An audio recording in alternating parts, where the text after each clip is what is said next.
In my previous life, I scored 748 on the college entrance exam, and my sister traded my scores to get into Tsinghua and Peking University. I went into the factory to tighten screws, and she smiled and said it smelled amazing. In this life, the college entrance exam bell rings. I lay down and fell asleep. Aren't you going to change it? Here, 0 points. Take it. June 7th, 8:40 a.m. Sunlight hit the desk, dazzling to the eye. Pei-Jin sat by the window in the third row of the exam room, staring at the sealed Chinese test paper bag in front of her, not moving at all. His fingers unconsciously tapped twice on the table. She remembered this table. In her previous life, she sat here too, her palms drenched in sweat, her pen gripped so tightly her knuckles turned white. For 150 minutes, she didn't miss a single question. She only put down her pen at the last second of her essay, her wrist trembling for a full 3 minutes. In the end, I got 748, third in the province. Then that score was no longer hers. Attention candidates, the distribution of test papers is now on. Please keep quiet. The proctor's voice pulled her back. Pei-Jin took a deep breath and gently placed the 2B pencil she was holding on the table. The pencil rolled half a circle and stopped. Pay me, your talisman should already be stuck under your pillow, right?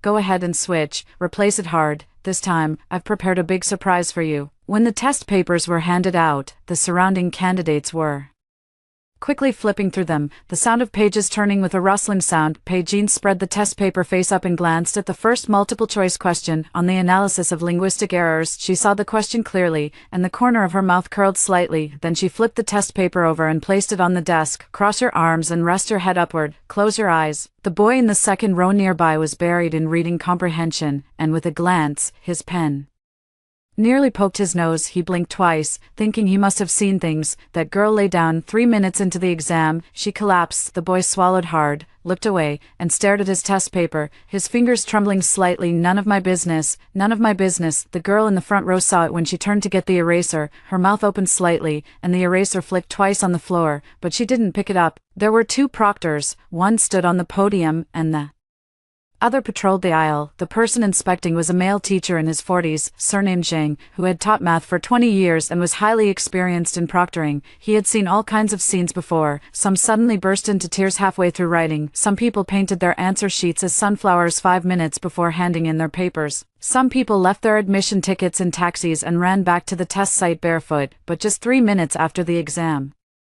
started, they lay down to sleep. He walked over to Pei-Jin, bent down, and lowered his voice. Classmate, are you feeling unwell? Pei-Jin didn't look up. Even breathing came from the overlapping arms. Mr. Zhang's eyebrows furrowed tightly. He reached out and lightly tapped the table twice. Classmate, Pei-Jin's shoulders shifted, shifting his posture and burying his face in the other direction. Keep sleeping. Teacher Zhang straightened up and exchanged a glance with Teacher Li on the podium.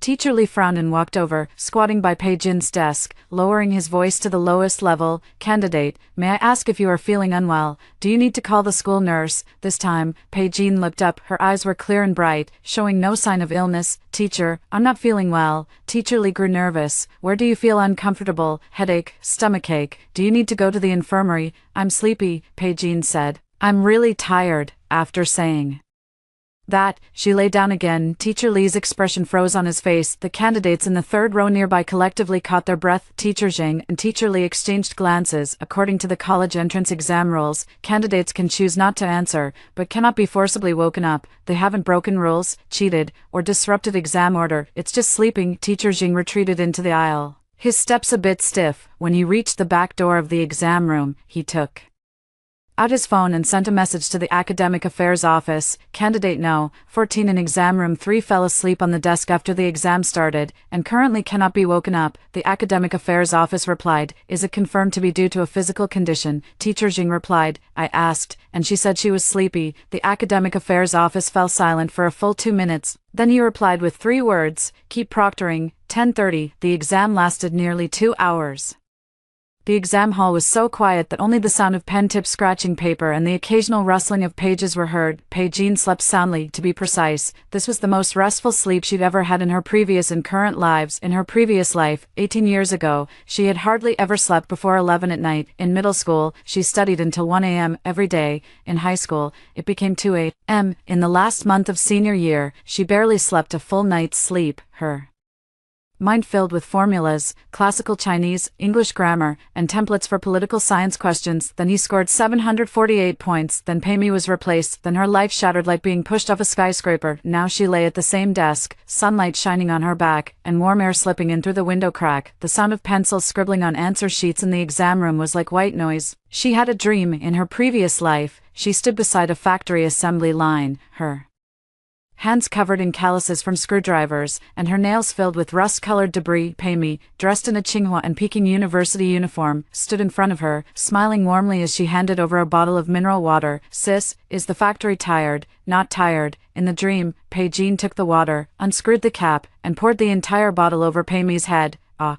Pei chuckled. In reality, the voice wasn't loud, but it was especially clear in the quiet exam room. The boy next to him shook his pen, and the multiple-choice question was filled in out of a grid. A girl in the back row was completely distracted. She read the reading comprehension 3 times and still couldn't grasp it, and then someone next to her was dreaming and laughing. She was sleeping during the college entrance exam, and now she's laughing. The girl bit her pen cap, her eyes reddening, and shouted in her heart, "Who on earth is this guy?" At noon, the bell for the Chinese exam rang. Candidates stopped answering and put down their pens. The sound of rolls being rolled up with a clatter. Pei only looked up when the proctor walked up to her. There was still a faint pillow mark at the corner of her eye, 2 stray hairs pressed out of her hair, and the wrinkles on her right cheek were printed on the cuff. Test paper. Teacher Jing looked at her, his lips moving. "You didn't write a single word." Pei flipped the test paper over. The entire paper was spotless, with only the name section and admission ticket number. Nothing but blank. He didn't even answer multiple-choice questions. Teacher Jing's Adam's apple bobbed slightly, and his fingers trembled slightly as he took the test paper. He had taught for 20 years, and this was the first time he received a truly blank exam paper. Pei stood up, stretched lazily, his joints cracking twice, and sighed comfortably when she walked out of the exam room. The hallway was full of students who had just finished their exams, chatting in small groups, making phone calls, and crying in their arms. Pei made his way through the crowd, his steps light and brisk. The school gate was packed with parents. Qian Shiji stood in the front row, her neck stretched longer than a giraffe's, clutching 2 thermos cups and a bag of sliced fruit, her eyes scanning the crowd wildly. The moment she saw Pei come out, Qian Shiji rushed straight up. Jin, how did you do on the exam? Is Chinese difficult or not? What is the topic of an essay? How many words have you written? A series of questions came crashing down like a barrage. Pei took the thermos, twisted off the lid, and took a sip. Mung bean soup, chilled, pretty good, she said. Really, is it difficult?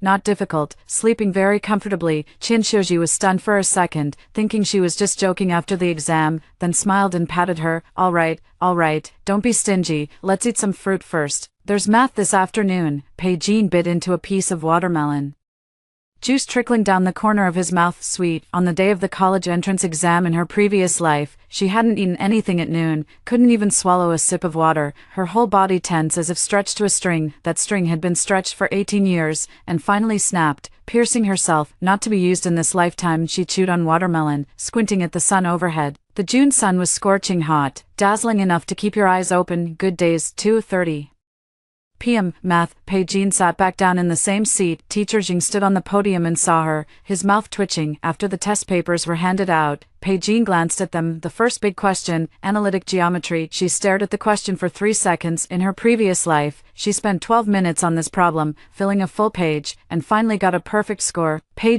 picked up a pen and wrote a character in the answer section of the first major question explanation, then put down the pen and lay down. Teacher Jing's temple twitched. This time, he didn't go over to ask. He was afraid that what he would ask would be impolite. 2.5 hours later, the math exam ended. When Teacher Jing received Pei math test paper, he saw the lonely character. His hand paused for a full 5 seconds. The handwriting was beautiful, with a sharp stroke, like a drawn blade. A candidate who only wrote the character had neat handwriting that looked like he was writing a calligraphy piece. Teacher Jing opened his mouth but ultimately said nothing. Suddenly, he had a feeling, this girl is no ordinary person. Pei remembered how he died, not dying on the factory assembly line, though that line really nearly cost her half her life. It was because of a news push that could be bought for 15 yuan. In my previous life, the results were announced 23 days after the college entrance exam. When she checked her score, she thought the system had a bug. Chinese 0.0 points, mathematics, 1 point, English, 0 points, science comprehensive, 0 points, total score, 1 point. That point was given by the word on the math paper. The grader probably thought the candidate at least knew the format, and out of some indescribable sympathy, gave him a point for the paper. Pei-Jean was sitting on the living room sofa at home, the light from her phone screen shining on her face, making her look as if a bucket of ice water had been poured over her, chilling her from head to toe. She replayed it 7 times, each time it's the same number 1. She was the top student in her grade at Mingda Middle School for 3 consecutive years, every month, mock exam, and joint exam. Her name was pinned to the very top spot on the red list, never dropping down. All the teachers said Pei-Jean was a sure thing to get into Tsinghua or Peking University. The only uncertainty was whether she would go to Tsinghua or Peking University. Then she scored a point. Sis, have you made your mark? Pei-Mi ran down from upstairs, her ponytail swinging back and forth, her face showing the excitement of just unpacking a package. She held her phone tightly, flipping the screen to Pei-Jean. Sis, look, I scored 748, top 5 in the province. The admissions officer from Tsinghua and Peking just called me. Pei-Jean looked at the number, his nails digging into the flesh of his palm. 748. That was her average mock exam score. Pei-Mi sleeps in class, copies homework from her deskmate, memorizes the English word abandon for 3 years but still only knows this one, and has more memes on her math papers than formulas. Pei-Mi took the 748 exam. Impossible. Pei-Jean's voice was hoarse. Your score can't possibly be 748. Pei-Mi tilted her head and blinked, her round almond-shaped eyes filled with innocence. How could it be impossible? The scores are all out, sis. Are you too nervous and performing poorly? It's fine. Vocational school is pretty good. Shut up, Qian Shouji rushed out of the kitchen, her hands still stained with foam from dishwashing liquid. Jean, how much did you actually take? Pei-Jean handed over the phone. Qian Shouji glanced over, and the color on her face instantly faded away. 1 point. You scored a point. Her voice was sharp enough to break glass. Aren't you usually the top student in the grade? You told me you scored a point. Mom, what are you doing? Qian Shouji slammed her phone onto the sofa, the foam from the dishwashing liquid splashing onto the coffee table. Look at your sister, it's 748. What about you? If you score 1 point, who do you deserve? I'll feed you, let you drink, and send you to the best school. You gave me a score and came back. Pei-Mi walked over at just the right moment and grabbed Qian Shouji's arm. Mom, stop scolding me. She must have been too nervous and underperformed. Then she turned to Pei-Jean and gave a considerate smile. Sis, don't be sad. The factory is short-staffed now, and working in a factory to tighten screws is really tempting. That smile was something Pei-Jean could never forget. Even in death, the upward curve of her lips was just right, and her eyes curved like the gentle and sensible little sister from a TV drama. But deep in those eyes, there was something she hadn't seen clearly at the time. Proud, pure, unabashed. The pride after trampling on prey. What happened next unfolded like a runaway train. The school revoked Pei-Jean's student record. Homeroom teacher Ms. Chen made countless phone calls and made countless trips to the Education Bureau, and finally, with red eyes, told her, Jean, I really have no choice. A score is just a score. What the system retrieves is 1 point. I can't overturn it. Pei-Jean didn't attend university. She went to an electronics factory in her city, tightening screws on an assembly line. Every day he started work at 7 a.m. and finished at 9 p.m., taking a 40-minute break to eat, standing until his feet went numb, and his fingers were blistered from the screwdriver. The first month's salary was 2,800. After deducting accommodation and food costs, the total was 1,600 yuan. Pei-Mi went to Tsinghua and Peking University. On the day of enrollment, Qian Shouji accompanied Pei-Mi to register, posted a 9-grid on her moments, and captioned, My Mimi is so impressive. Tsinghua University, the pride of the whole family. None of the 9 photos included Pei-Jean. Pei-Jean found that post on the upper bunk of the factory dormitory. Her fingers lingered on the screen for a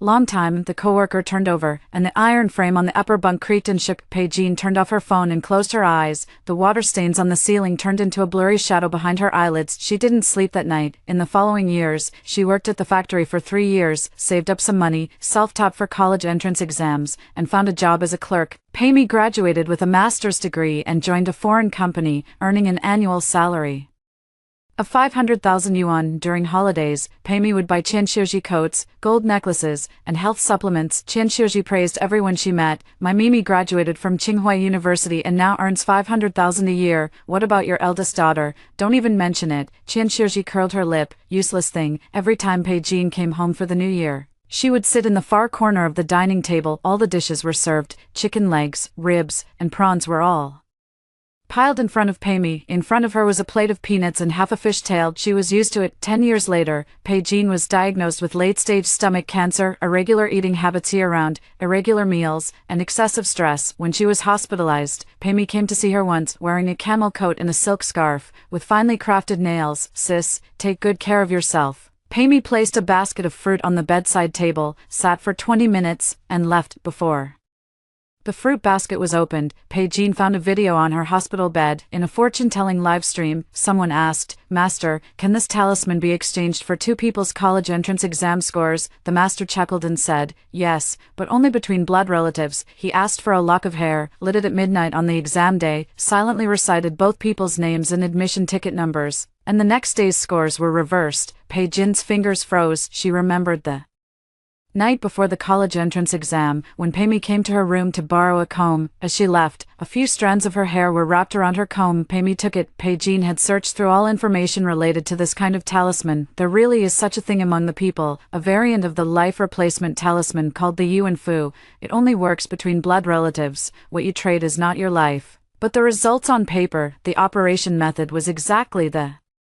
same as what that live stream said. Pei Jean lay on the hospital bed, the medication dripping from the floor drip by drop. Her body had become so thin that only a handful of bones remained, veins bulging on the backs of her hands, and her skin was so thin that the veins beneath were visible. She didn't cry. She hadn't cried in many years. The hospital room lights were off, and only the hallway light streamed in through the door crack, drawing a white line on the floor. When Pei Jean closed her eyes, only one thought filled her mind: if it happens again, if only it could happen again. She died at 3:47 a.m. The sound of the ECG monitor changed from regular beeps to a straight line. No one was by her side. Then she woke up. June 7th, exactly 6 a.m. The alarm clock goes off right beside my ear. Pei Jean suddenly opened his eyes. There were no hospital fluorescent tubes on the ceiling. It was the ceiling from her high school bedroom with luminous star stickers. Those star stickers were still glowing with a faint dark green. She looked down at her own hand, smooth, clean, pinhole-free hands, 18-year-old hands. From outside the window came Chen Shizhi's shout, Jean, get up, today is the college entrance exam, breakfast is ready." Pei Jean sat on the bed, not moving at all. Her heart was pounding,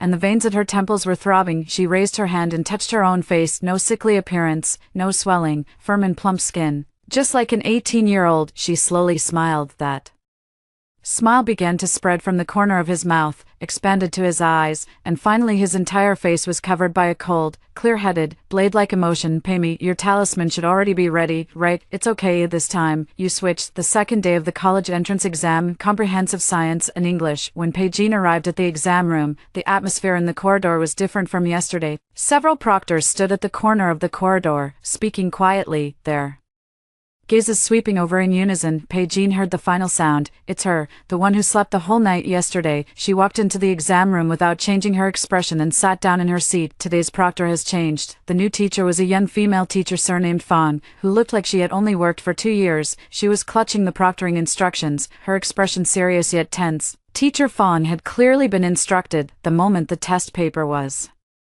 handed out. Her gaze locked onto Pei Jean, like a ticking time bomb ready to explode at any moment. Pei Jean opened the science comprehensive exam paper. Physics question 1, mechanical analysis, chemistry question 1, periodic table inference, biology question 1, photosynthesis. The answers to every question were clearly etched in her mind. In her previous life, she lived on this knowledge for 10 years, and even relearned everything during the self-taught college entrance exam. You can answer with your eyes closed. Pei Jean closed the test paper. "Get down." Teacher Fang's eyelid twitched. She stood there for 3 seconds, then quickly walked over to Pei Jin's desk. "Student, the exam has started." Pei Jin's voice was stuck in his arm.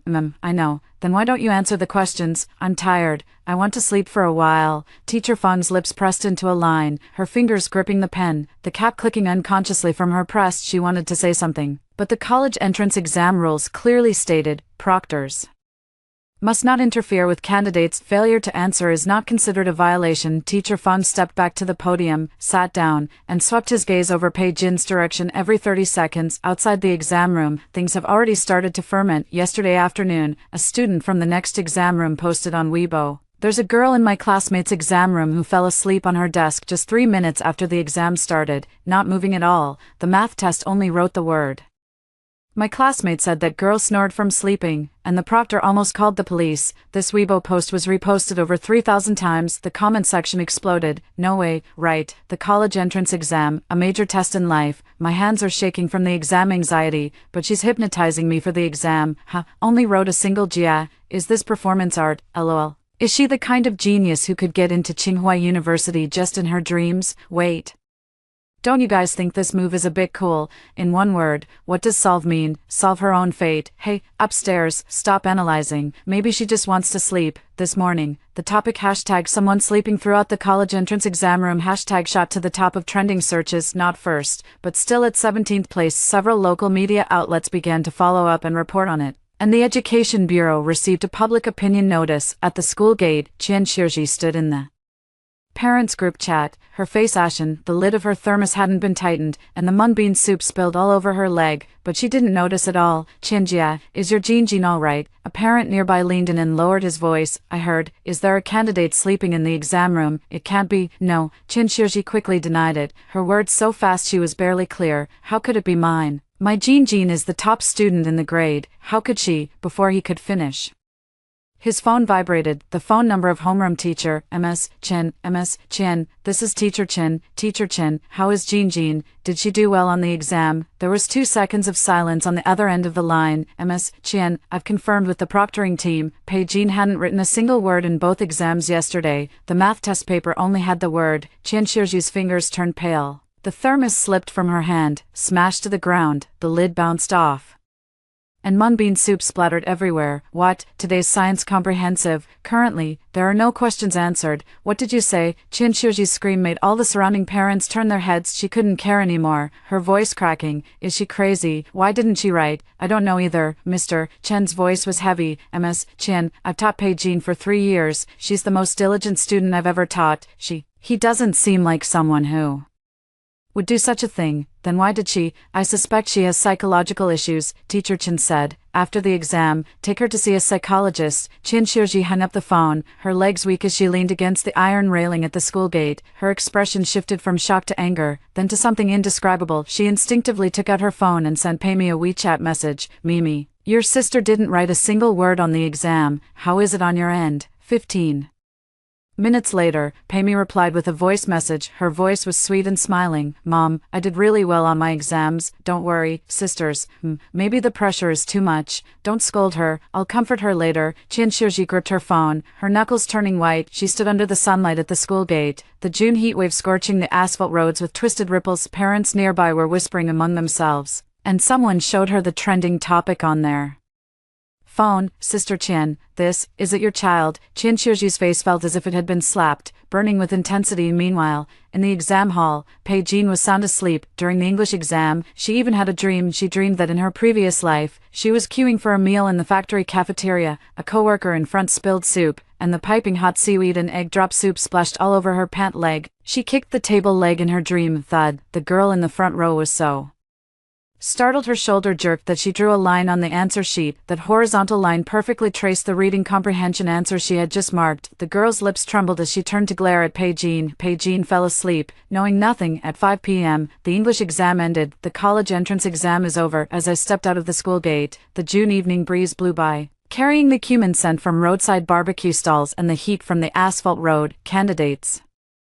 poured out from the school gate. Some cried, some laughed, some hugged and danced together. Pei Jin walked through the crowd, walking at a steady pace. She walked to the school gate and saw Qian Shirji standing by the flower bed. Qian Shirji's eyes were red, and she was still clutching the unopened thermos cup, with dried mung bean soup stuck on the rim. Pei Jin, Qian Shirji called her full name, her voice extremely hoarse. Explain to me. Pei Jin walked up to her and stopped. Explain what? Why don't you write it? Qian Shirji's voice suddenly rose. Are you crazy, you, Mom? Pei Jin interrupted her, his voice so calm it didn't sound like an 18-year-old girl who just finished the college entrance exam. After the exam, go home, you, let's go. Pei Jin walked past her and headed toward the parking lot. What should we eat for dinner? I want to eat hot pot. Qian Shirji stood there stunned, mouth agape, unable to utter a single word. That silhouette looked as relaxed as If she had spent a whole summer vacation, not like a candidate who had just submitted blank papers, finally, someone who has shed something, June 25th, and the day of division is obtained. Pei Jean sat on the sofa in the living room, her phone on the coffee table,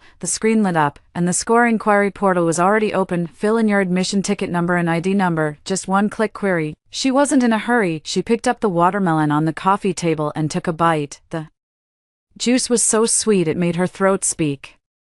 Upstairs, Pei's room door was closed. Pei Jean knew exactly what she was doing. 23 days before her previous life, at midnight on the night of the college entrance exam, Pei took out the transfer talisman from under her pillow, wrapped Pei Jin's hair around the talisman paper, lit it with a red candle, and silently recited their names and admission ticket numbers in the flame. The flames burned for 37 seconds, and ashes fell from between his fingers. Then Pei went to Tsinghua and Pei Jean went to the factory. In this life, Pei must have done the same thing, because Pei didn't act on a whim. That talisman was found by Pei during the summer vacation of her second year of high school. She happened to get one from an old fortune teller and exchanged a jade bracelet for a thin piece of yellow paper. The old lady told her, "It is used between blood relatives. Before the exam, take a strand of each person's hair, light it at midnight, and your score will change. It can only be used once." Pei had been storing it for a whole year. Over the course of a year, she watched Pei Jean still lean over her desk at 2 a.m. every day doing homework, and watched him win first place in her grade again and again. She smiled and brought the milk to Pei Jin's room. "Sis, don't tire yourself too hard, then go back to your room and play games until midnight. She doesn't need to study. She had that talisman. Her sister only needed to learn for her now."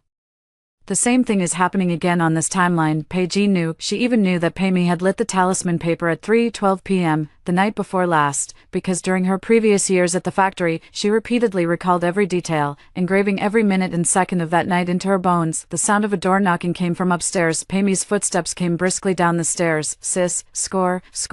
Have you checked?" She wore a pink slip dress, her hair tied in a bun, and a bright smile on her face. "Just like in my previous life, same clothes, same hairstyle, same smile. The only difference is, at this moment in her previous life, there was a knife hidden beneath Pei's smile. In this life, that knife would pierce herself. Not yet." Pei Jean took a bite of watermelon and said slowly, "You check first." "Sure." Pei jumped onto the sofa and sat down, pulled out her phone, and quickly typed a message with her fingers. Pei Jean leaned against the other end of the sofa, eating watermelon and watching her. Qian Shiji poked her head out of the kitchen. "Mimi, what are the points?" Look.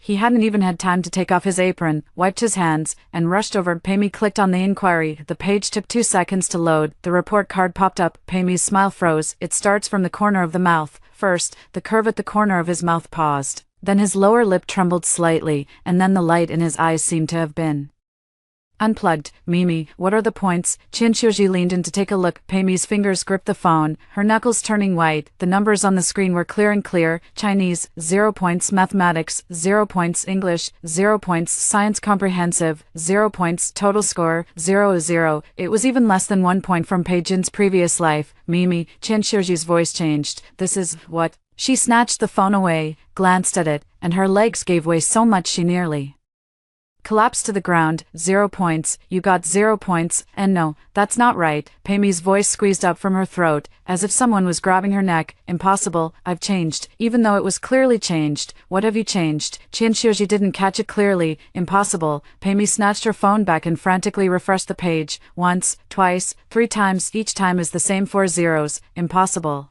Pei's scream echoed through the entire living room. Pei Jean sat at the other end of the sofa, placed the watermelon rind on the coffee table, and wiped the juice from the corner of her mouth with a tissue. Then she picked up her phone and tapped to check. A page pops up. Chinese, 0 points. Mathematics, 1 point. English, 0 points. Science comprehensive, 0 points. Total score, 1 point. This was somewhat different from the results Pei deserved in her previous life. To be precise, what she herself could actually achieve on the college entrance exam. But considering Pei's true level, and considering her condition of staying up all night burning talismans the day before the exam, that's even a bit more. After the exchange, Pei received a 0 score for Pei Jean to hand in a blank paper. Pei Jean got Pei's real results very fair. Pei Jean. Pei suddenly turned her head and stared at her. The innocence and sweetness in those almond-shaped eyes vanished completely, replaced by an almost mad fear and ferocity. "Are you doing this on Purpose, it's not a question, it's a declarative sentence. Pei Jean met her gaze. What do you mean by intentional or not? She tilted her head. I'm someone who scored just 1 point. What could I possibly do on purpose? You deliberately didn't write it. Pei stood up, trembling all over. You're clearly the top student in the next grade, yet you deliberately handed in a blank paper. I deliberately handed in blank papers. Pei Jin's voice carried a hint of laughter. Mimi. I handed in blank papers. What does that have to do with you? You test your test paper, I test mine. I got a point. She paused. You got 0. I am not 0. It's written on the score check system. Pei Jean pointed at her phone. Black and white, 0 points. Pei felt like she was electrified. Her phone slipped out of her hand and slammed it to the floor, shattering a corner of the screen. No, Mimi, what's wrong? Qian Xiuji panicked and grabbed Pei's arm. Don't worry, You sure you made a mistake? Sometimes the score checking system has bugs. Let's go to the school and ask. It's useless. Pei's voice suddenly dropped, her whole body feeling as if her bones had been drained. It's useless. The score she exchanged for was 0. The talisman has already been burned. It can't be used anymore. Pei's legs gave out and she sat down directly on the floor. Tears fell one by one, landing on her dress and spreading deep pink dots. How could this happen? Qian Xiuji squatted down to help her, her voice changing an anxious voice. Mimi, don't cry, don't cry. Mom went to the education bureau to ask. It must be a mistake. Pei Jean stood up. Mom, stop making a scene. Her voice was calm. If the score is out, then it's out. She walked to the kitchen, poured a glass of cold boiled water, and drank it slowly. Water droplets condensed on the rim of the cup, cool and cold, in the living room. Pei's crying and Qian Xiuji's comforting voices mixed together, each one more piercing than the last. Pei Jean leaned against the kitchen doorframe, watching the scene. The corners of his mouth curved slightly. On the day she scored in her previous life, she was also sitting on the floor. That's how she cried, but at that time, no one helped her. Pei cried for a full 40 minutes, from wailing loudly to silent sobbing, from sitting on the floor to being half dragged and half carried by Qian Xiuji onto the sofa. She flipped through the score check page over and over 20 times, each time is 4 zeros. Qian Xiuji's hands were shaking, her lips were shaking, her chin was shaking. She looked like a short-circuited washing machine. Impossible. Mimi can't possibly get 0 points, she kept muttering. It must be a problem with the score-checking system. It must be. Mom. Pei suddenly stopped crying, her voice hoarse as sandpaper grinding glass. It's not a system problem. Qian Xiuji was taken aback. Pei lowered her head, her hair loose to cover her face, fingers clutching the hem of her skirt, her nails digging so hard the fabric was distorted. She did it on purpose. She looked up, her swollen red eyes fixed on Pei Jean standing at the kitchen door. She deliberately handed in blank papers. Qian Xiuji's gaze then shifted to Pei Jin's face. Jean, you really didn't write a single word. That's right. Pei Jin's tone was as casual as a casual chat. I told you, I'm tired. Are you crazy? Qian Xiuji finally exploded, slapping the coffee table. The teacup jumped and tea splashed across the table. You're first in your grade, you scored 1 point. Do you realize you ruined your own future? My future? Pei Jean chuckled, his laughter soft and short. Mom, when have you ever cared about my future? Why didn't I? All right, Pei Jean interrupted her. Let's get to the main point first. Mimi scored 0 on the exam. What do you plan to do? Qian Xiuji was left speechless. Pei stood up from the sofa, staggered over to Pei Jean, her eyes red, her voice squeezed out through clenched teeth. Pei Jean, did you find out something? Pei Jean looked at her. Pei's lips trembled, the fear in her eyes surging beneath the surface like an undercurrent. Beneath the fierce surface. Know what? Pei Jin's voice was flat. What do you need me to know? Pei's pupils contracted slightly. She couldn't say it. She couldn't say in front of Qian Xiuji. I exchanged the scores with talismans. Because that meant she admitted her true score was 0. No. Even lower than 0, her real level was even worse than Pei Jean, who handed in a blank paper. All she could do was, you did it on purpose. Pei's voice rose. You deliberately didn't write it. Are you taking revenge on me? What right do you have? Retaliate against you? Pei Jean tilted his head. What would I take revenge on you? You're my own sister. Why would I take revenge on you? Pei felt a tightness in her chest at these words, and tears welled up again. You, Mimi, Pei Jin's voice suddenly softened, like a winter breeze, soft to look at, so soft it could cut flesh on her face. Don't cry, 0 points is 0. What's the big deal? She paused for a second. Didn't you say before, factories are short-staffed now, and it's really tempting to work in the factory and tighten screws? As soon as she said this, Pei's face turned pale, so pale it looked as if blood had been drained from his veins. The living room was silent for a full 5 seconds. Qian Xiuji didn't understand the weight of those words, but she saw Pei's expression, that expression. It's not about feeling wrong, not anger, it is fear. It was the kind of fear where someone's trump card was suddenly revealed, with nowhere to run. Pei took a step back. How did you? What's wrong? Pei Jin's smile didn't change. Isn't that your exact words? Tightening the screw smells amazing. Pei's lips parted and closed. Her breathing heavy as if she had run 800 meters, she knew. Pei Jin understood. She didn't know how she knew, but she did know that talisman, knowing that strand of hair. He knew the secret behind that burning at 3:12 a.m. Otherwise, she wouldn't have used that sentence. The comfort only spoken after the scores came out, only after she successfully exchanged for Pei Jin's grade. To stab her, that sentence was only said once in my previous life, at Pei Jin's most desperate moment. She smiled and spoke. Now Pei Jin had returned it to her exactly as it was.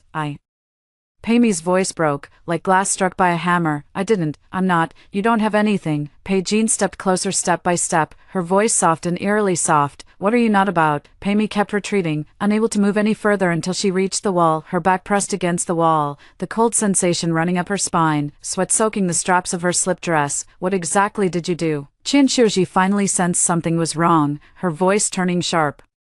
Pei, explain yourself. What did you mean by change just now? Pei's eyes widened. I didn't say that. I didn't say anything, you said. Qin Shouji narrowed her eyes. When the scores were released, you shouted. I changed it. I clearly did. What did you change? Pei's mouth was open, unable to make a sound. Qin Shouji's expression changed in waves. From red to white to blue, she was someone who had struggled in society. And her mind wasn't stupid. 0 points. Pei Jin received 1. Pei said, I've changed. Pei Jin, the top scorer, handed in a blank paper. Pei usually fails exams, but a thought exploded from Qin Shouji's mind. Pei, her voice was lowered to the lowest point of her throat, like muffled thunder from the ground. Did you swap your sister's share for yours? Pei's body was trembling, shaking violently, her teeth clapping together with a cracking sound. Mom, you. Qin Shouji raised and lowered her hand again, raising it and lowering it again, repeating this 3 times. In the end, she didn't make a move. She turned around, walked step by step to the sofa, sat down, hands tucked into her hair, and arched her back like a bird with broken wings. The living room was silent for a long time. Pei leaned against the wall, slowly sliding down on the floor, burying her face in her knees, her shoulders trembling with each twitch. Pei Jin stood where he was, putting his hands in his shorts pockets. His gaze shifted from Pei to Qin Shouji, then back. So, she said, her voice without anger or pleasure, only a pure calm. The truth is like this. Mimi exchanged a talisman for our scores. She sat down on the chair opposite Pei. In her previous life, if you understand the concept, she did the same. That time, she traded my 748 points, placed in the top 5 in the province, and went to Tsinghua or Peking University. I took her 1 point, got my student registration revoked, and went to the factory to tighten screws. Qin Shouji suddenly looked up. A past life? What are you talking about? You don't need to understand. Pei Jin shook his head. You only need to know one thing. She looked into Qin Shouji's eyes. This time, I deliberately handed in blank papers, because I knew she would change. Qin Shouji's lips moved, but she couldn't say a word. 0 points for 0 points. Pei Jin leaned back in her chair. Fair, right. Pei lifted her face from her knees, her makeup completely smudged, her blush and eyeshadow smudged together, her snot and tears mixed together, and a stray strand of hair stuck to her upper lip. You ruined me. No. Pei Jin shook his head. You're the one who ruined yourself. If you hadn't set your sights on that talisman, you should have taken as much as you wanted, whether it's 0 or just 1, it's all yours. You chose to steal and ended up with a blank paper. Pei's tears silently streamed down her face. She curled up in the corner, her nails digging into her palm, and a crescent-shaped blood mark seeped from the skin of her palm. Qin Shouji suddenly stood up. Pei Jin, her voice trembled, but she had already pulled back a shred of reason, or rather, something even more terrifying, from the collapse. Since you know she'll change, you can't finish the exam well. At worst, after she changes, you can figure something out. Mom, Pei Jin interrupted her. You mean I should score well with 748 points, have her traded away,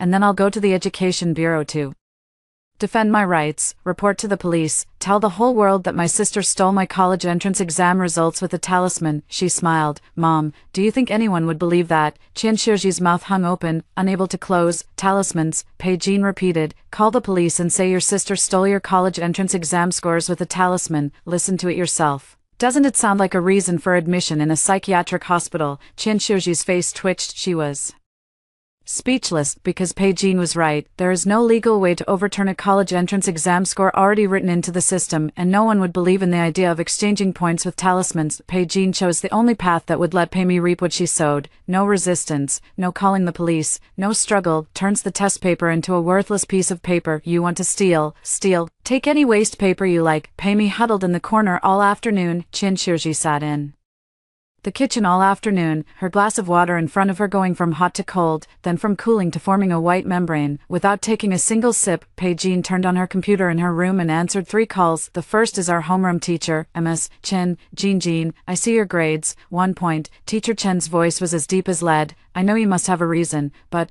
are you thinking about a backup plan? Teacher Chen, a package will arrive at the school in 3 days.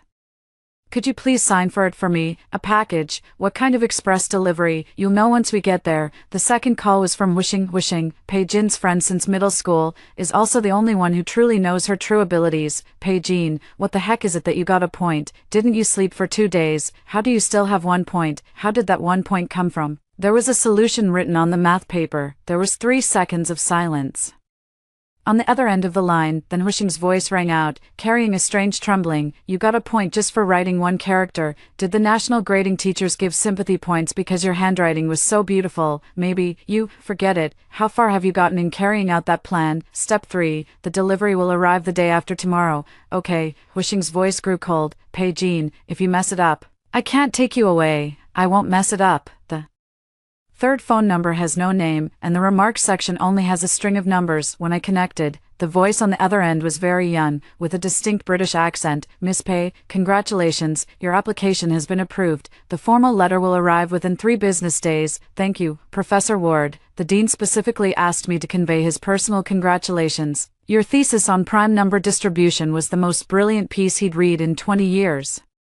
We look forward to seeing you in September. Pei-Jean hung up the phone, sitting at the desk. I opened the deepest compartment of the drawer. Inside, a neatly stacked stack of documents was stacked. Top item, first prize certificate for the National High School Mathematics League. Second, National Physics Competition gold medal notice. Third, proof of qualification for the International Mathematical Olympiad, IMO. Alternate participant. Fourth, a printed manuscript of a paper published in the Annals of Mathematics. First author, Pei-Jean. The question introduces a new method for conjecture of twin primes. Fifth, pre-admission notice from the Department of Mathematics at the University of Cambridge. Pei-Jean started planning during the summer vacation of her 2nd year of high school. In the first month after her rebirth, she did 2 things. First, to confirm that Pei-Mi still hasn't obtained that talisman. Confirmation complete. Pei-Mi is the fortune-telling elderly lady he met during the summer vacation of his 2nd year of high school at a temple fair. The timeline is exactly the same. The talisman will be obtained at the end of the 1st semester of senior year. Second, begin participating in various subject competitions. In her previous life, Pei-Jean was a purely exam-oriented contestant. She poured all her energy into the college entrance exam and never participated in any competitions. This life is different. She has 30 years of mathematical experience. During her previous years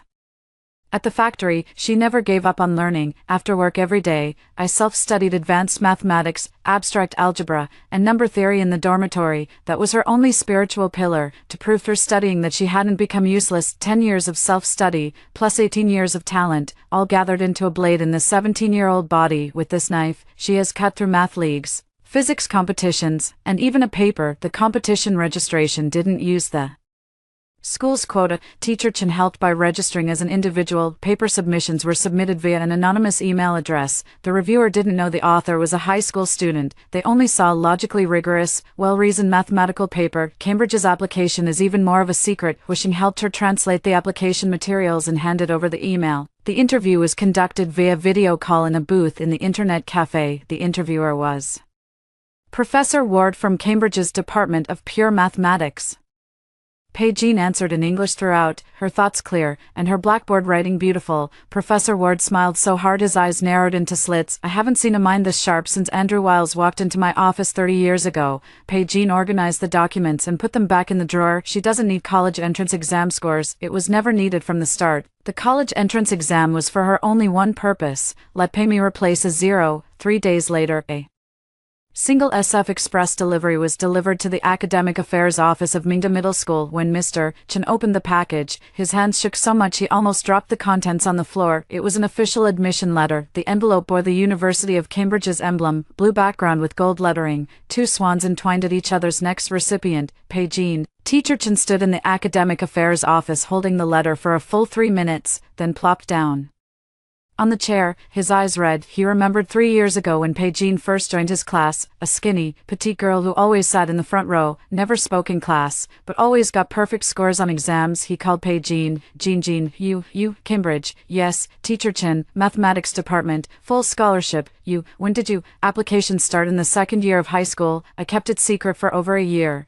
and thank you for helping me receive the package. On the other end of the line, Teacher Chen made a strange sound, somewhere between crying and laughing. You little brat, his voice choked up. Why didn't you tell me earlier? I thought you were crazy these past 2 days. Almost jumped off a building for you. Teacher Chen, there's one more thing. Pei Jin's voice suddenly turned serious. Keep this news secret for me for 3 days. 3 days later, you can tell anyone. Why? Because in 3 days, I will personally open this letter in front of my mom and sister. Teacher Chen was silent on the other end of the phone for 10 seconds, then he said, okay. Another 3 days passed. Pei Jean picked up the package from the school. When she returned home, the living room was like a pressure cooker, stifling and suffocating. Pei curled up in the corner of the sofa, with a laptop in front of her. The screen was filled with search results like what to do if you score 0 in the college entrance exam, can you repeat a year with 0 points, and is there still a path for students with 0 points? Qian Shiji sat at the dining table, holding her phone, on the phone while talking to an admissions officer at a repeat school. Yes, 0 points. No, it's not a mistake. Are you going to accept it or not? What? Minimum score of 100. Do you have any special passages? Pei Jean placed the delivery envelope on the dining table. Smack. The voice wasn't loud, but Qian Shiji and Pei Mi both looked up at the same time. What is this? Qian Shiji hung up the phone, looking at the envelope suspiciously. The envelope was large, for size, and hardcover. It bore a golden school emblem and a line of English. Pei Mi's eyes fell on that line of English, and her pupils suddenly contracted. She read it out, University of Cambridge. Cambridge. Pei Mi's voice was so sharp it was off-key. What did Cambridge send you? Pei Jean calmly opened the envelope and pulled out the documents inside, an official admission letter, entirely in English, stamped by the head of the pure mathematics department and the admissions committee. 1 full scholarship notification, direct admission to 4 years of undergraduate plus master's degree, with full tuition and living expenses waived. A handwritten copy of Professor Ward's recommendation letter read, Pei Jean is the most talented young mathematician I have encountered in my 20 years of academic career. Pei Jean lined up the 3 documents on the dining table. Qian Shiji stared at the documents, her mouth agape like a fish pulled out of water. Pei Mi stood up, her leg bumping into the coffee table. She knocked over her water cup but didn't bother to take it, rushing to the dining table in a few quick steps and grabbing her admission letter. Her eyes scanned from the first line to the last, from the signature to the stamp, over and over, her lips trembling. Impossible. This was the 103rd time she said impossible this week. Pei Jean took a can of cola from the fridge, pulled the tab, and with a sizzling sound, bubbles burst out. She took a sip and burped. What do you think is impossible? You're someone who scored only 1 point on the college entrance exam. Why was she admitted to Cambridge? Cambridge doesn't look at college entrance exam results. Pei Jean flicked the can of cola with her finger. It looks at competition results, papers, interviews, and brain. She walked up to Pei Mi and reached out to pull the admission letter back from her hand. Mimi, do you know what a dimensionality reduction strike means? Pei Mi's fingers froze in midair, clutching the air. The college entrance exam is just a 750-point test for me, but the math league consists of 5 problems lasting 6 hours. The physics competition is an experiment plus a comprehensive theoretical test, and the IMO candidate is a math challenge against the world's smartest mind. And my paper was published in the world's top math journal. Pei Jean put the notice back into the envelope. You exchanged the score from a test paper, but you can't trade my brain. Pei Mi's lips moved for a long time, but she never made a sound. Her hands hung down, pressed to her sides, and all her strength drained away as if a stopper had been pulled out. Then her knees bent slowly and little by little, bending down, she knelt on the floor. Sis, the voice was as soft as a mosquito's buzz. Sis, please help me. Qian Shiji snapped out of it too, lunged at Pei Jin's arm, and grabbed it. Jean, you have Cambridge, help your sister, you give that spot. Give her the Cambridge spot. Pei Jean looked down at Qian Xiuji's hand. Mom, the Cambridge admission letter has my name on it. This isn't a ration coupon. It can't be transferred. Qian Xiuji's mouth opened and closed a few times. Then her hand slowly loosened. Pei Jean squatted down, looking Pei Mi kneeling on the ground in the Mimi. Pei Mi looked up, tears and snot smearing all over her face. You don't need to beg me. You walk your own path. Pei Jin's voice was soft, without sarcasm or pleasure, only an indescribable fatigue and relief. If you want to repeat a year, then repeat. If you want to join a factory, you can do so. This time, no one helped you, and no one harmed you. Every point you earn is your own. She stood up, put the cola on the table, and turned to head upstairs. When she reached the stairwell, she paused. By the way, does tightening screws really smell good? In my previous life, I twisted it for 3 years and had tenosynovitis in my wrist. And it still hurts even now. Pei Mi's body suddenly trembled. Pei Jean said nothing more and went upstairs. The news came from Teacher Chen. It wasn't that Teacher Chen intentionally leaked anything. After the 3-day confidentiality period ended, he just said in the teacher's WeChat group, Pei Jean from my class has been admitted to the Cambridge University Mathematics Department with full scholarships. The group fell silent for 10 seconds, then it exploded. 147 messages filled the screen within 3 minutes. Pei Jean, that Pei Jean who scored 1 point on the college entrance exam. Wait, a few points in Cambridge. If these 2 words appear in the same sentence, is there something wrong with my eyes? Teacher Chen, don't joke around. No joke. I personally took open the admission letter, and it bore the signature of the head of the pure mathematics department. Teacher Wang, the head of the math group, sent a voice message, his voice trembling. Teacher Chen, are you sure it's not a diplomatic university? Are there any branch campuses behind Cambridge, University of Cambridge? I specifically checked the official website, and the number can be checked. The group fell silent for another 5 seconds, then the principal joined the conversation. Teacher Chen, come to my office, bring all the materials. In the afternoon, at the principal's office of Mingda Middle School, Mr. Chen spread out copies of Pei Jin's competition certificates, paper publication certificates, and Cambridge admission letters one by one on the principal's desk. The principal wore reading glasses and looked through each piece one by one. After watching, he took off his glasses and rubbed his nose. This student, starting competitions in the 2nd year of high school. Yes, she didn't use the school's quota channel. She registered as an individual. Why not take the school quota? He didn't tell me the reason. She just asked me to keep it secret for her. The principal looked at the paper published in the mathematics annals on the desk, his gaze lingering for a long time. This paper, first author, 17 years old.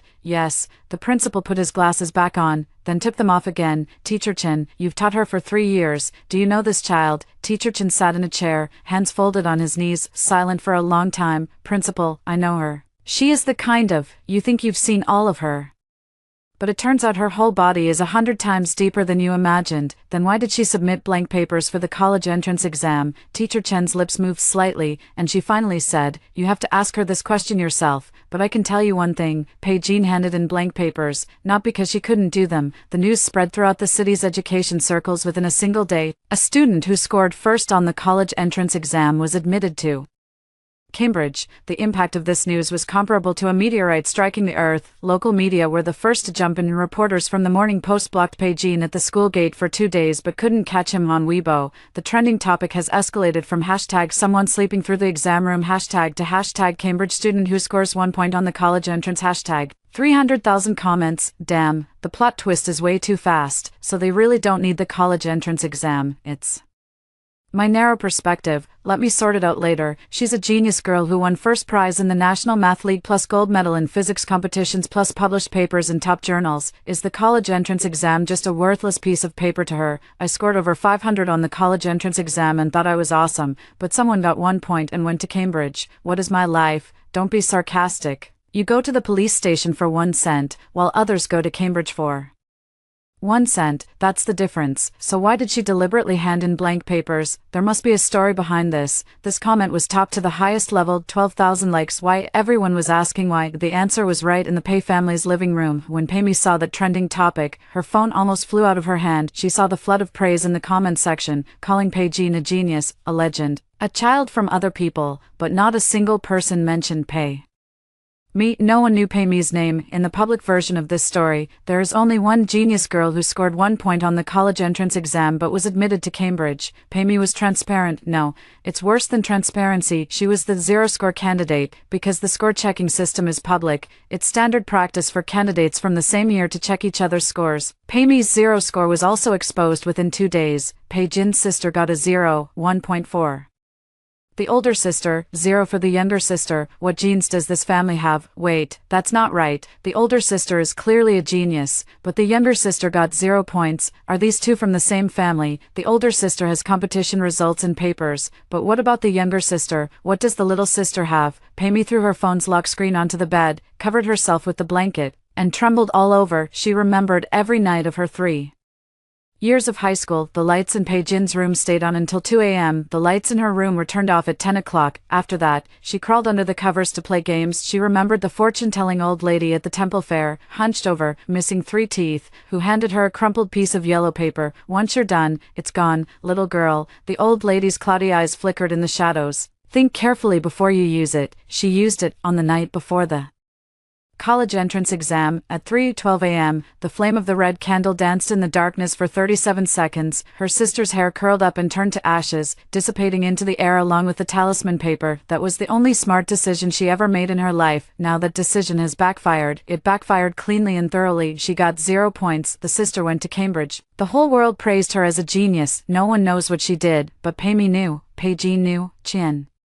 Xiuji knew. The secret was like a nail stuck in her throat, impossible to swallow or spit out. Her phone lit up again. It was a WeChat message in the high school classmates group. Someone had added her. Pei, your sister is amazing. Cambridge, what kind of magical family is your family? Behind it was a string of emojis. Pei stared at the message and smiled. That smile twisted so much that even she felt unfamiliar. She turned off her phone and tucked it under her pillow. At the other end of the pillow was a small pinch of black ash, the remnants left after the talisman paper burned out.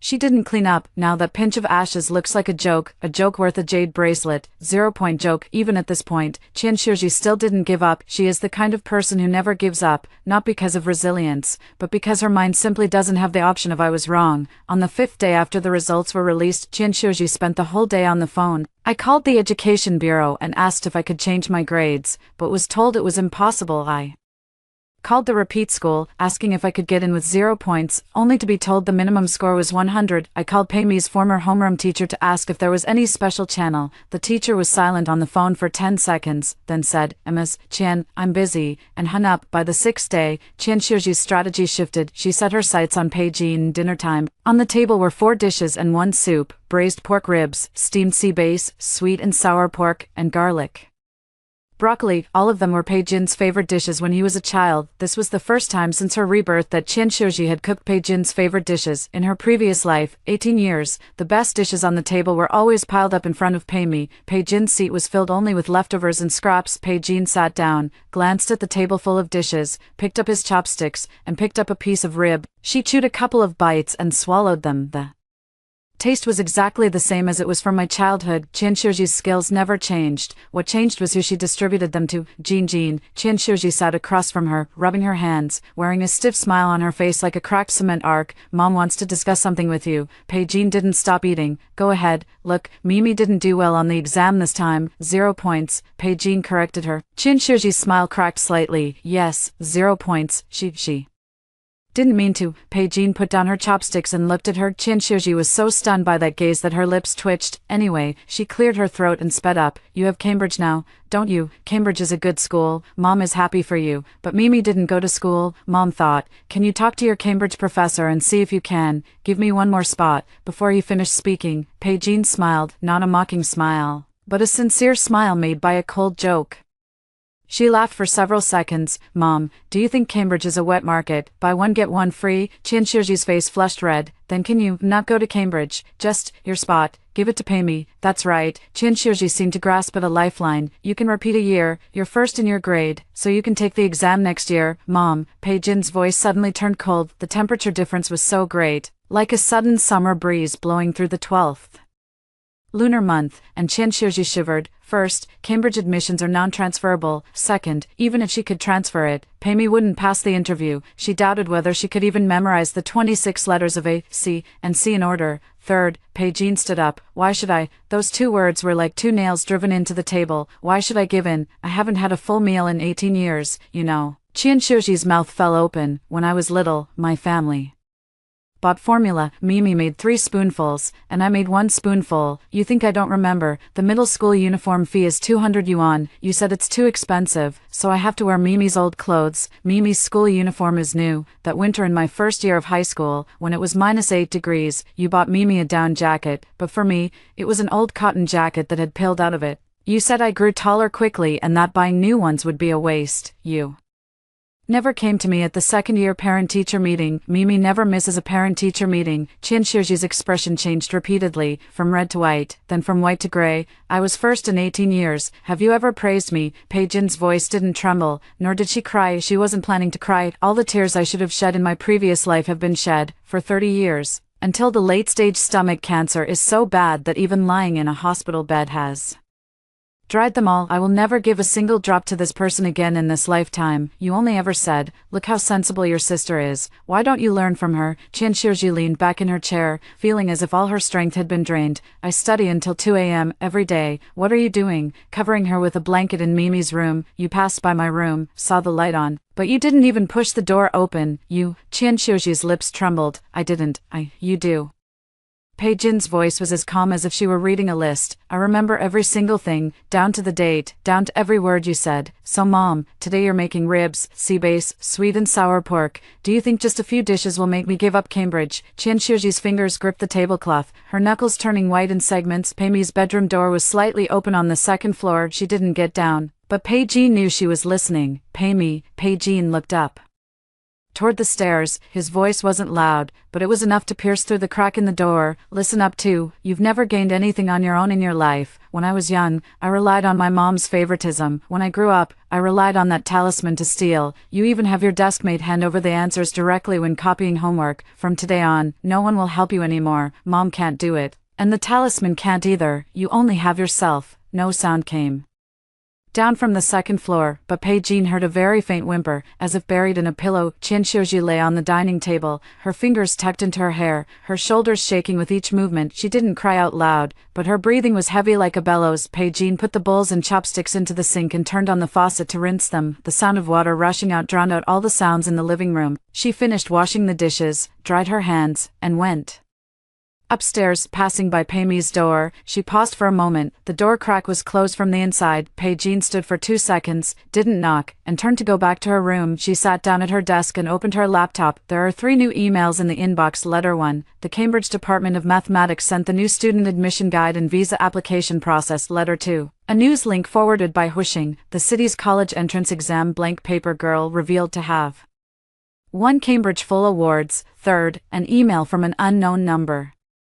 The sender has no signature, and the subject line is only 1 line. Your sister's admission letter is fake, right? I can help you check. The mailing address was Pamy's email, but the email was mistakenly copied to Pei Jin. Pei Jin stared at the email, the corners of his mouth slowly curling into a smile. Pammy was still struggling. All right, then let her fight to the end. The sender of that email was Zhou Ming, Pamy's high school classmate, a boy with average grades, well-informed, and passionate about gossip. He didn't have a close relationship with Pammy, but they shared one thing in common: jealousy toward Pei Jin. During his 3 years at Mingda Middle School, Pei Jin was like an unshakable mountain, weighing down everyone. The top spot in the grade has never been given up. Zhou Ming ranked in the top 50 of his grade, and the gap between him and Pei Jin was huge, but he wasn't convinced. He thought Pei Jin was just a bookworm, nothing special, until he saw that trending topic, 1 point in the college entrance exam, all Cambridge awards. His first reaction was not admiration, but doubt. A person who scored just 1 on the college entrance exam was admitted to Cambridge. Fake, right? He said this in the class group chat, but no one agreed, so he went to Pammy. Pammy replied to him with just 4 words, help me check. Zhou Ming spent 2 days using all his connections, basically frantically searching on Zhihu and Weibo, sending private messages to several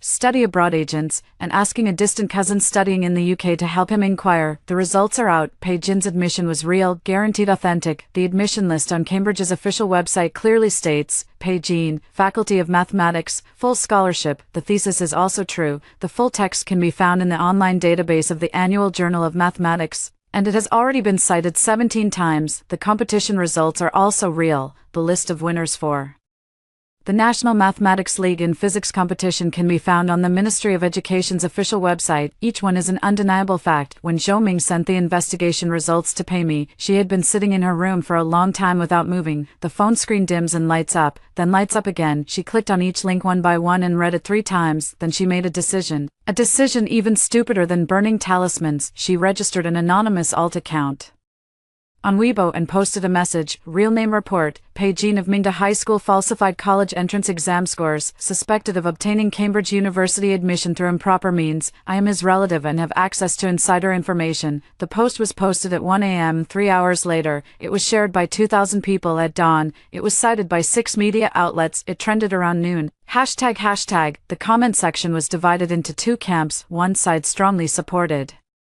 Pei Jin, you can check her competition certificates and papers, so why fake them? The other side is just watching the drama. I knew it. If you score first on the college entrance exam and go to Cambridge, it sounds like something you're making up. When Pei Jin saw this trending topic in her room, she was eating a bowl of instant noodles, seafood flavor, with an egg added. She spent 3 minutes reading the original post and the comments section, then he made a phone call. Teacher Chin, would you mind contacting the principal? What's wrong? Someone accused me of academic fraud. What? Teacher Chen's voice exploded. Who's so shameless? The post was anonymous, but you can find out by checking the IP. Pei Jin's voice was calm. Teacher Chen, I need the school to issue an official statement. The content is simple. To confirm my competition results and publication records. No problem with that. I'll find the principal right away. But Jin, do you know who sent it? Pei Jin was silent for a second. I guessed it. 2 p.m. Mingda Middle School issued an official statement, official seal, principal signature, and the Academic Affairs Office stamp. The statement is 600 words long, with only one core message. During her studies,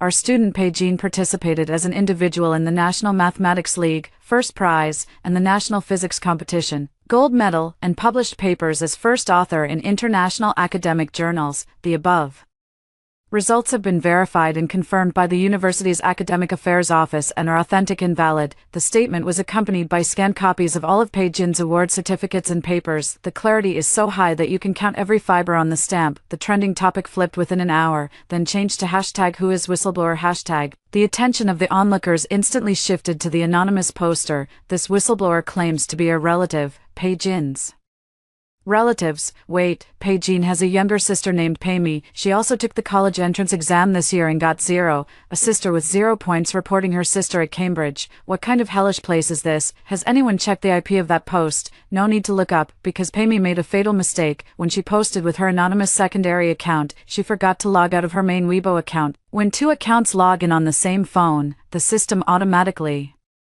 links them. Someone followed this thread and found Pei Mi's main Weibo account. Her profile picture is a selfie, a bun haircut, a pink slip dress, strawberry lip gloss, and a sweet smile. The personal profile reads, Tsinghua pre-admitted students have a promising future. Tsinghua pre-admission student. This profile was changed by Pei Mi a month before the college entrance exam. By then, she had already obtained the talisman and was full of confidence. Now, when this profile is placed alongside her 0 score reality, the satirical effect is maxed out. The comment section was buzzing. Tsinghua pre-admitted student got 0 points. This word prescient really shows foresight, predicting 0 points. The older sister won all the Cambridge awards, while the younger sister claimed to have been pre-admitted to Tsinghua but got 0 points, and then anonymously report the sister for faking. This family story could be directly adapted into a TV drama. I just want to know, what kind of grudge could make my own sister do such a thing? Pei Mi's Weibo received 50,000 comments in a single day, all mockery, all doubts, all of them were scolding right at the nose. She flipped through 30 comments and then couldn't continue. His fingers froze on the screen, his fingertips icy cold. She wanted to delete the post, but that post has already been screenshotted countless times, reposted countless times, and has spread to every corner of the internet. I can't delete it. When Chen Shoji rushed into her room, Pei Mi was curled up in the corner of the bed.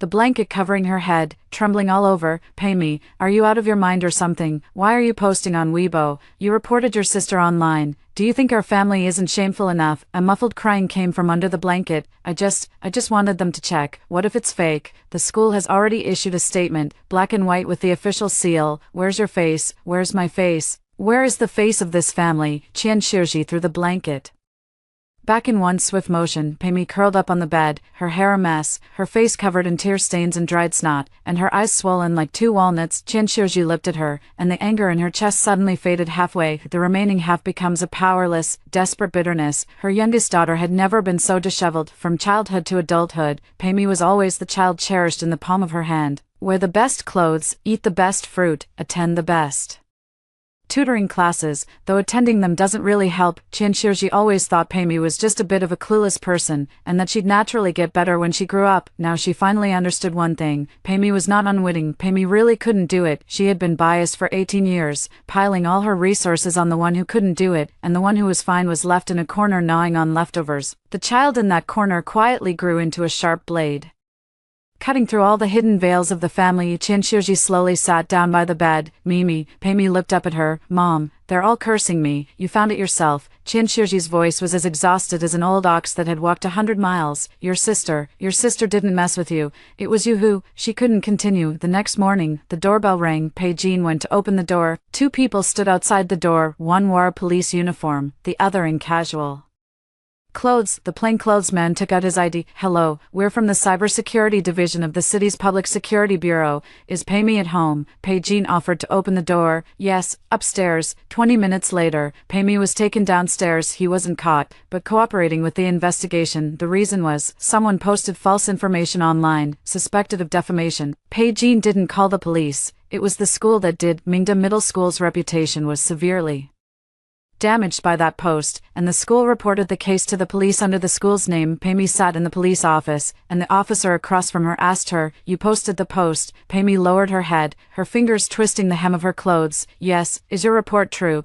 It is not true. Do you know that posting false information online may constitute defamation? Pammy's tears fell again. She has shed more tears in her life than in the previous 18 years combined. In the end, because Pammy was a minor and her post was promptly refuted after publication, with limited social impact, the police issued a warning to her, requiring her to delete the post and publicly apologize. Pammy posted an apology statement on Weibo, 30 characters. The previously released report does not match the facts. We apologize to Pei Jin and Mingda Middle School. There were 8,000 comments below, and not a single one accepted it. On the day she returned from the police station, Pammy walked to her doorstep and stood there for a long time. The key was inserted into the lock hole, and after a quick turn, the door opened. Pei Jin sat on the living room sofa reading an original English edition of Number Theory. Pammy stood at the doorway, her lips parted. Sis, Pei Jin turned a page.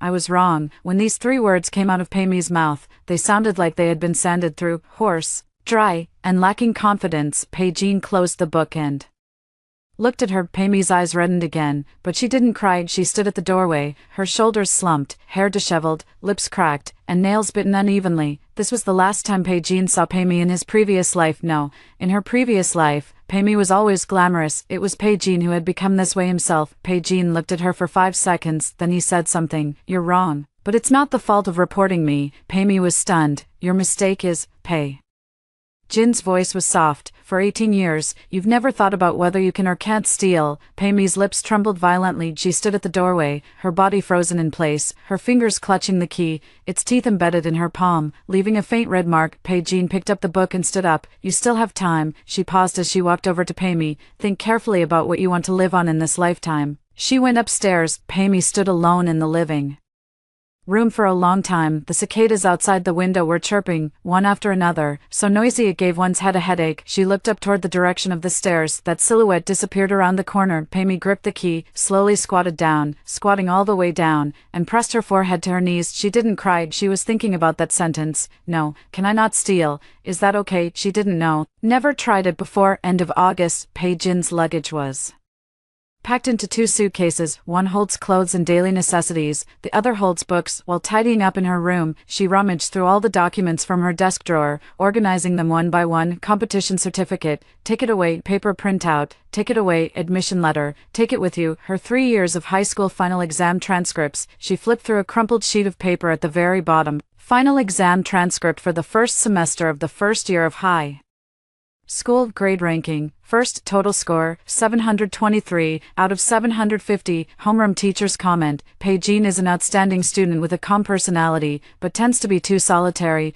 I suggest you communicate more with your classmates. Pei-Jean looked at the comment and rubbed the paper twice with his fingertip. Rather than going alone, it's not that she wants to go it alone. It was only that aside from Wusheng, no one had ever approached her. Qian Shiji wouldn't know. Pei-Mi wouldn't. No one in this family would. She folded the report card and put it at the bottom of the box, not because of lingering attachment, but because it was the best evidence from 30 years in her previous life. She had once been the one standing at the top. The door was knocked twice. Come in. The door opened, and it was Qian Shiji. She stood at the doorway, holding a glass of milk, pinching the rim with her fingers, steam rising up. Jean, I warmed up a glass of milk for you. Pei-Jean glanced at her. Put it on the table. Qian Shiji walked in, placed the milk on the desk, and then stood still. She stood in Pei-Jean's room, like a guest who didn't know where to let go. Mom, just say it. Pei-Jean continued packing without looking up. Qian Shiji's fingers twisted together, and she opened her mouth twice but couldn't make a sound. The third time, Mom, I'm sorry. As soon as those 5 words were spoken, her voice broke apart. It was like a string that had been taut for 18 years finally snapping at this moment. These years, Mom is being biased. Mom knows.